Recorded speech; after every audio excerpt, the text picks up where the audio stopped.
Good morning, student. Today we will start active transport of chapter 4. Active transport is the passage of a substance, salt or ion, from its lower to higher concentration, opposite to what happened in diffusion, using energy from the cell through a living cell membrane. Active transport is in a direction opposite to that of diffusion.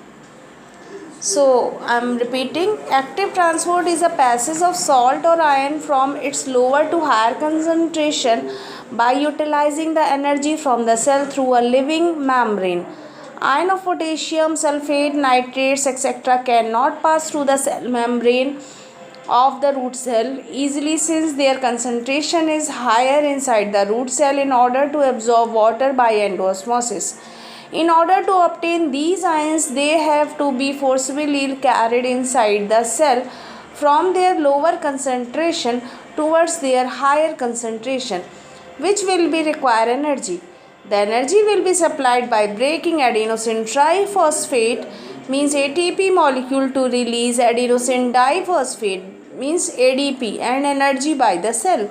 Hence forcefully these ions can be taken inside the cell by breaking the concentration gradient.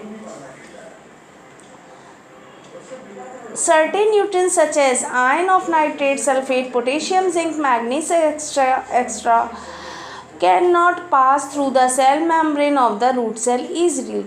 This is on account of one main reason that their concentration is higher inside the root cell and it is so maintained in order to develop osmotic pressure by absorbing water. In this way, the concentration gradient of these ions is opposite to that of diffusion. In other words, to obtain them, these ions will have to be forcibly carried inward from the region of their lower concentration outside to the region of their higher concentration inside, and this requires energy supplied by the cell, that is by using ATP, which is available as the chemical form of energy in biological system.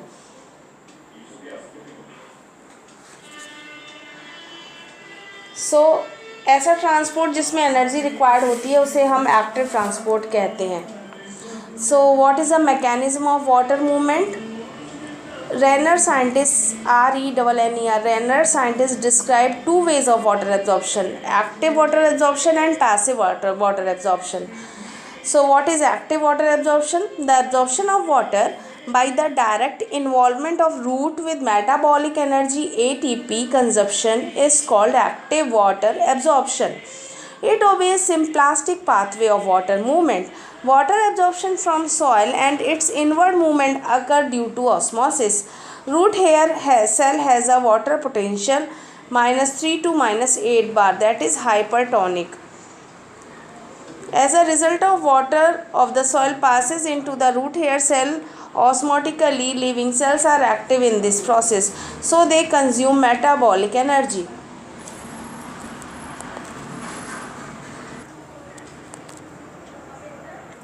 While passive, what is passive transport? Passive refers to the movement of molecule requiring no energy from the cell.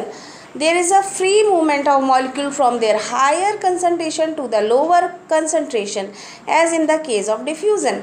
तो जहाँ energy की requirement नहीं होती, ATP की ज़रूरत नहीं पड़ती है, उससे हम बोलते हैं passive transport. Example diffusion. So what is passive water absorption? The absorption of water through the root by the induction of root system without the involvement of metabolic energy, that is ATP, is called passive water absorption.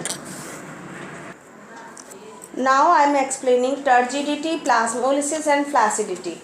Every living plant cell, directly or indirectly, is in contact with fluids.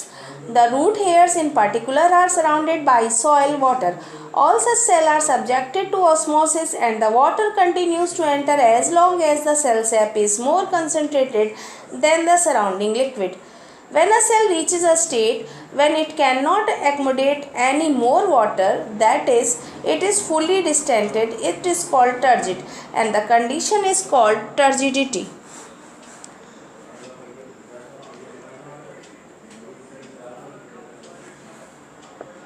Where a cell is turgid, its wall is stretched under pressure from inside, and in its turn its pressure the cell content towards the center of the cell. The pressure of the cell content on the cell wall is called the turgor pressure, and the pressure exerted by the cell wall on the cell content is called wall pressure. I am repeating. The pressure of the cell content on the cell wall is called the turgor pressure, and the pressure exerted by the cell wall on the cell content is called wall pressure.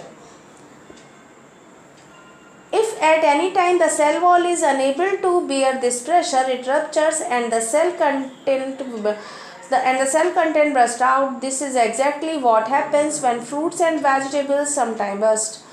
When turgid, the cell is in somewhat balanced state. No more water is entering or leaving it. Its turgor pressure counterbalances the wall pressure, and therefore there is no further absorption of water, even though the concentration of solute inside the cell may be greater than outside the cell. Now I am explaining plasmolysis and flaccidity. Shrinkage of the protoplast of a cell from its cell wall under the influence of hypertonic solution is called plasmolysis. I am repeating. Shrinkage of the protoplast of a cell from its cell wall under the influence of hypertonic solution is called plasmolysis.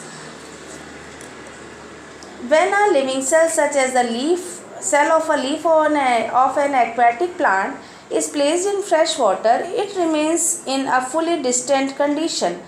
Its plasma membrane remains in close contact with the cell wall and press against it, just like a rubber bladder of a football pushes against the leather casing.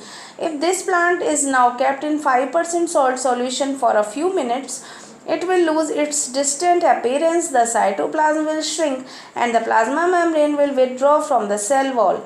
This shrinkage from the cell wall is called plasmolysis, and the cell in this state are said to be limp or flaccid. The condition is called flaccidity. Flaccidity is the reverse of turgidity. If, however, a plasmolyzed flaccid cell is returned to water before it is dead, its protoplasm again swell up, pressing tight against the cell wall. The recovery of the reversal of plasmolysis is called deplasmolysis. When a normal plant cell is placed into a hypertonic solution, water moves out the cell and the cell membrane. The plant cells shrink away from its cell wall. Water moves out. It is the first lost from the cytoplasm and that form the vacuole. The water, when drawn out of the cell through diffusion into the extracellular outside cell fluid, causes the protoplast to shrink away from the wall. This is called as plasmolyzed cell. The first stage of plasmolysis is called limiting plasmolysis. At limiting plasmolysis, the turgor pressure on the pressure potential is 0 and the osmotic concentration of cell is equal to external solution, that is isotonic condition. So what is flaccidity? When water flows into the cell and out of the cell are in equilibrium, the cells are called flaccid and that phenomena is known as flaccidity. And what is deplasmolysis? The swelling up of a plasmolyzed protoplast under the influence of hypotonic solution or water is called deplasmolysis. I am repeating. The swelling up of a plasmolyzed protoplast under the influence of hypotonic solution or water is called deplasmolysis. Deplasmolysis occurs due to inward movement of water, that is endosmosis. It is only possible immediately after plasmolysis, otherwise the cell protoplasm become damaged or die. Water enter into protoplasm during deplasmolysis. It enter the central vacuole and cytoplasm. It results a swelling of protoplast. It first comes in contact with cell wall and then start building a pressure on cell wall. It makes the cell turgid again.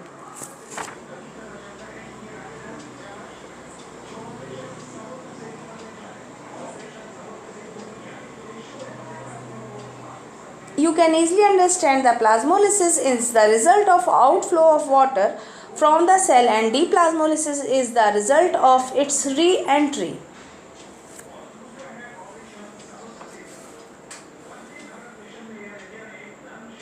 So, what is turgidity and turgor pressure? When a plant cell is kept in water or hypotonic solution, it absorbs water due to endosmosis. It finally attains such a state that it cannot accommodate more water, that is, it is fully distended. This state of equilibrium when no more water can enter into a cell is called turgidity. अब इसमें और पानी नहीं जा सकता है तो ऐसी सेल को हम टर्जिड सेल कहते हैं. And the cell is said to be turgid, fully charged with water. In this condition, the cell protoplast is fully distended. It exerted outward pressure against the cell wall.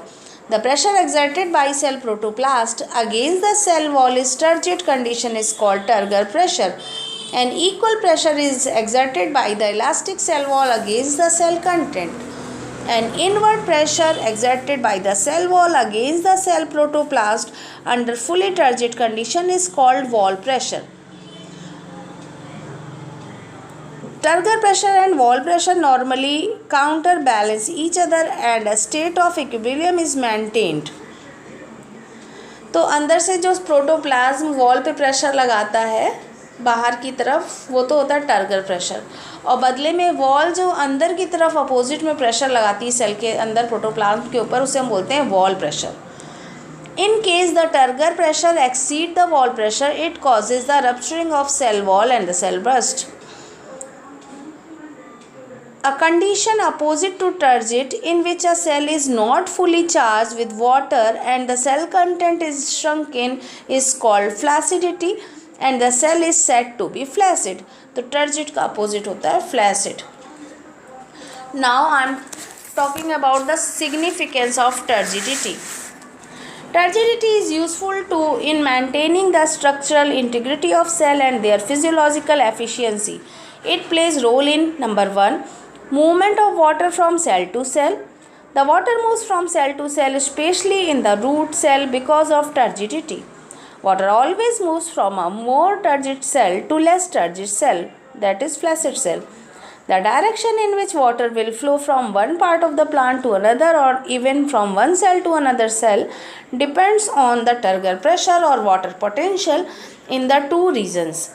Number 2, localization of cell organelles. The cellular organelles such as mitochondria,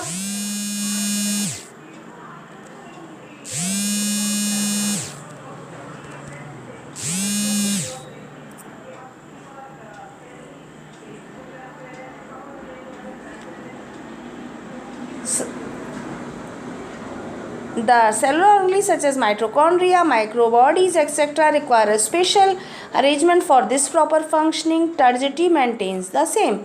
Number 3, maintenance of proper shape. Turgidity help in maintaining the proper shape and stretching of softer organs such as fruit, flower, young shoot, etc. Number 4, growth. Growth of the cell because of plastic stretching is partially depend upon turgor pressure. Number 5, turgidity provides rigidity. Thin wall tissue become very rigid due to turgidity. For example, parenchyma, especially in the young leaves and the growing region, roots are able to penetrate through the soil since their tips are rigid due to turgidity. It is often seen that the plant growing on the wall cause crack in the wall or in the concrete floor of an adjoining building due to turgor pressure. Number 6, movement in plant cell. Several plants movement are performed to reverse turgor pressure, turgor change of the cells such as stomatal movement and drooping of leaves. So, what are the uses of turgidity to plants? Turgidity provides rigidity to soft tissue such as leaves. When there is no enough water in a leaf, it wilts. That is, its petiole and lamina become loose and the leaf droops down. Wilting of the leaf is usually noticed when a plant is exposed to the hot afternoon sun, when the amount of water lost during transpiration is more than the water absorbed through roots. In the evening, when transpiration is reduced, the quantity of water absorbed exceeds the loss of water through transpiration. The turgidity of leaf cell is restored and the leaves again stand out. Turgor pressure helps to push through the hard ground as in mushroom and in seedlings. Sometimes the root of certain trees has been seen to crack the wall of a concrete floor of an adjoining building. This again is due to turgor pressure. Turgor pressure in root cell builds up root pressure. If you cut a well-watered pot plant a few centimeters above the soil and immediately fix a glass tube to it by means of rubber connection, water will start coming out of the cut end and the stem rise up in the glass tubing. This rising water can raise the mercury field in a connected manometer. This upward flow of water is due to heavy pressure from the root, which is called root pressure. So what is root pressure? Root pressure is the pressure developed in the root due to continued inward movement of water through cell to cell osmosis, which helps in the ascent of sap upward through the stem. I am repeating. Root pressure is the pressure developed in the root due to continued inward movement of water through cell to cell osmosis, which help to the ascent of sap upward through the stem. Due to root pressure, water can rise in the tube or in the stem in natural condition up to a certain height only. Loss of water through a cut stem is called bleeding.